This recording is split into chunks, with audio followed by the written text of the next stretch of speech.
Well, hi, Scott. How you doing today? I'm doing great. Awesome, awesome. Well, we just wanted to take a few minutes to get to know you a little bit. Thank you for being willing to serve, to put your name forward as a vice president candidate for NACFM. And you want to tell, actually, can you give just a little bit of information about yourself before we ask our questions? Sure. I am the director of facilities at First Baptist Church in Lubbock, Texas.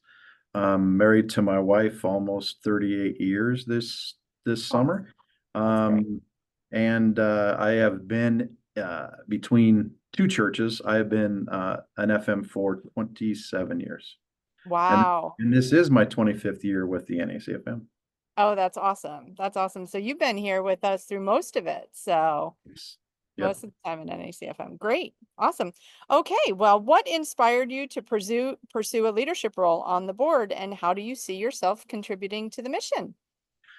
I think realistically, being a part of the NACFM for so many years, I have close friends. One who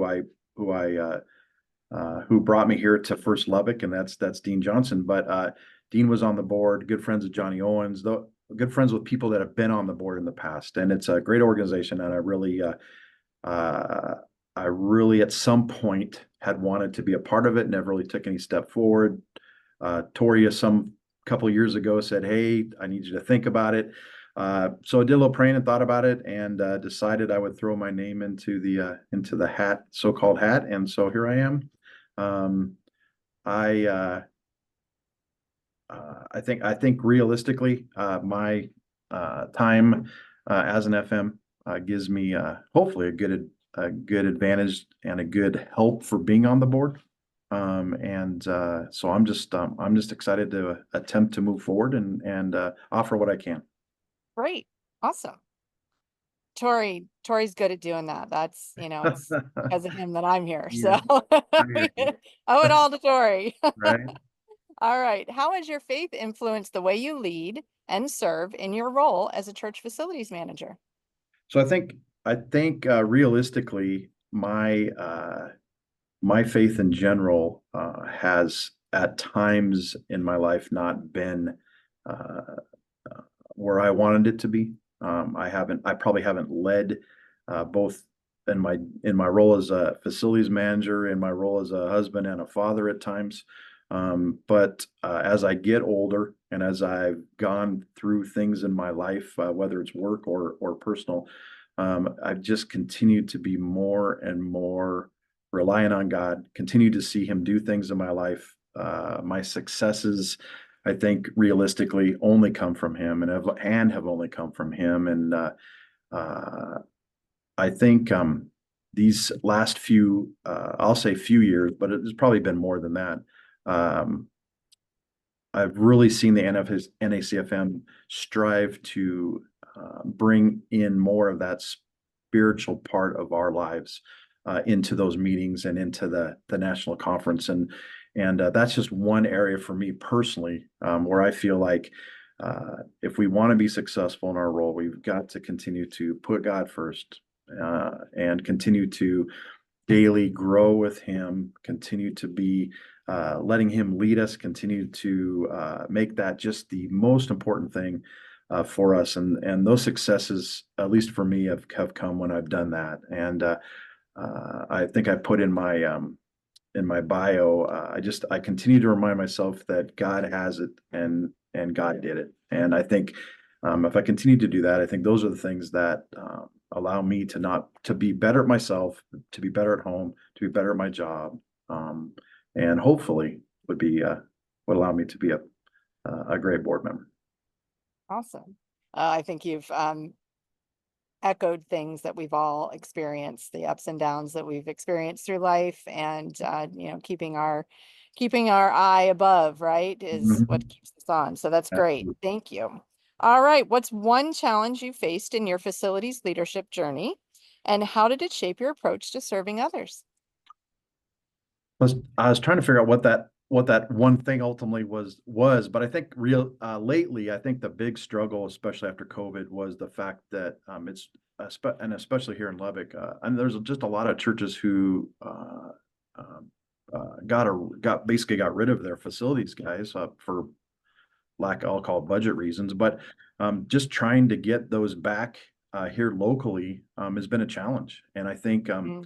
when I look at my staff here, man, it is a struggle every day to just, I mean, it used to be getting the right people on the bus. Now it's just getting anyone on the bus. Anybody on the Yeah. bus, right? Anybody that wants to be there. And then that poses its own challenges. You sometimes I know for me, I've had to probably sacrifice uh, people with hiring people with not, I won't say any relationship with Christ, but maybe next to nothing in order to just get someone on that bus. And most of the time that backfires. But I think that ultimately has been one of those biggest challenges. And I've really had to figure out how to um, do a better job, not only training them, but just getting my employees, the members here at the church, the staff, my supervisor, whoever I'm working for, just that understanding that my role ultimately is to serve people and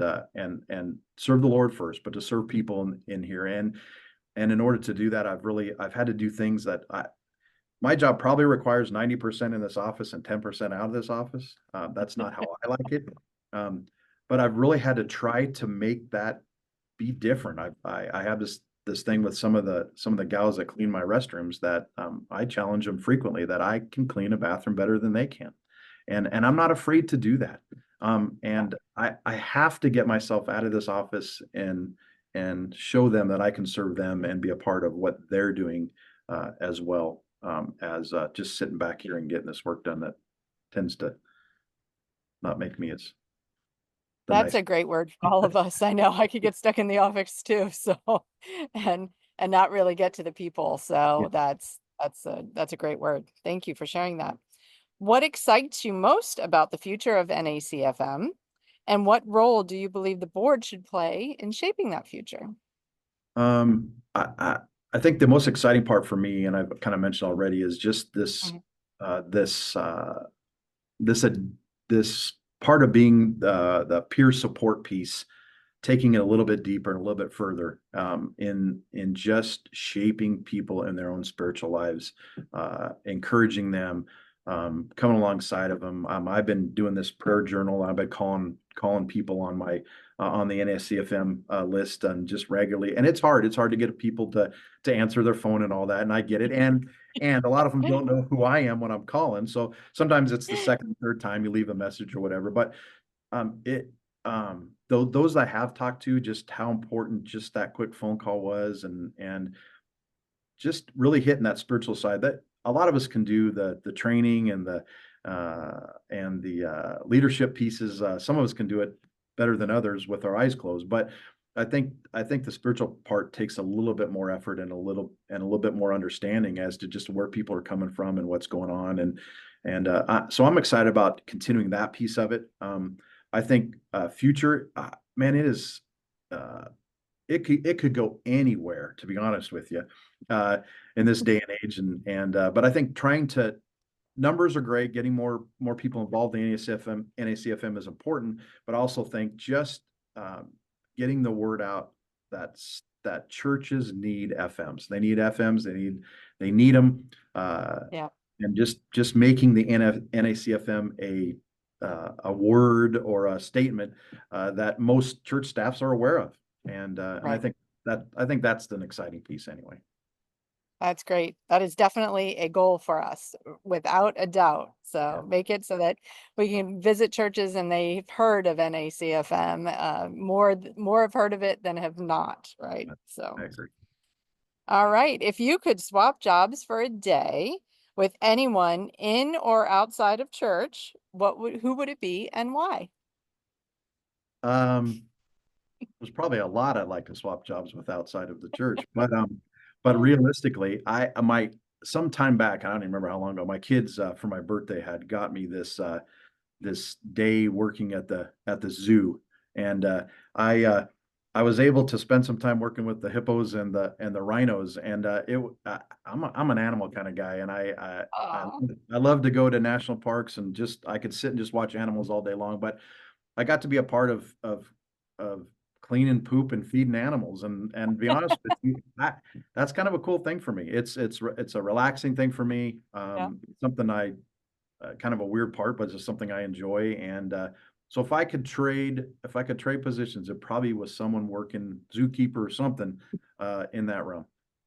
That's awesome. They don't talk back to you, right? Now that's true. I hadn't thought about that, but that's very true too. And some of them are just incredibly adorable, so I can Yeah, totally relate to right. that Yeah, desire, so yeah. well, thanks so much for taking a few Yeah. minutes so that we could get to know you a little bit better. We appreciate it, and we hope that everybody who sees this sign up, go to conference if you're not already scheduled to do so, become a member if you're not already a member, so you can help us as we get ready to vote in our new vice president. Thanks Uh, again, Scott. We appreciate you. Have a See great y'all. day. Yeah, see y'all in a month or so. Sounds good. All right. Bye bye. Bye.